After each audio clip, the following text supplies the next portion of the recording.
képp koo xam ne bëgg nañoo topp bu abonné ci chaîne bi rek di Mbacke Kadior TV luñ dugaliti dana ko am en exclusivité.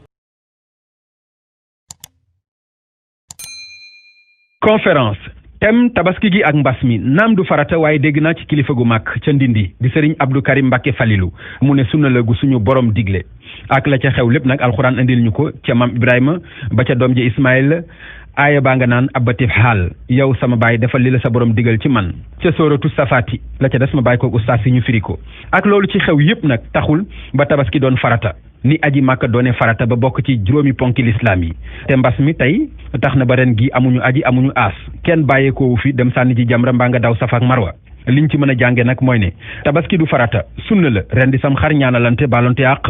lu baax la ci suñu aada waaye bu ñu naxante suñu jamono mayewu ko waxoon naa fi ni bu ñu waxoon turu kilifa yi mbas mi yóbbu loxo dar gémmiñ bés bu yàlla sàkk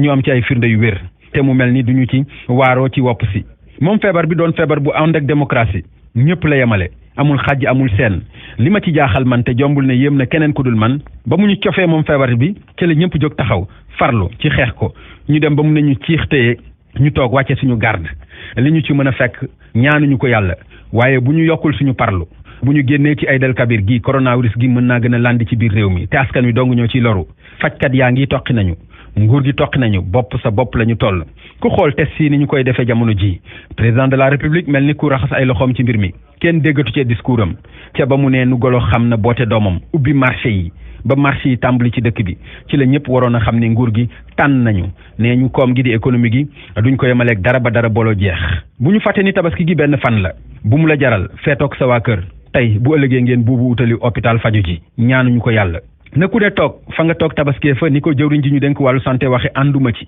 rawatina fu ci mel ni fii ci Ndakaaru ñëpp xam nañu ne ay tool lañu ñi fi dëkk bariwuñu boo fi amul ndey amoo fi baay amoo fi doom tabaskee fi dana metti bu ministre bi uufee am xaram ak njabootam wër ko mu bëgg leen a toogloo te fekku leen faak fàllare mbaa pooj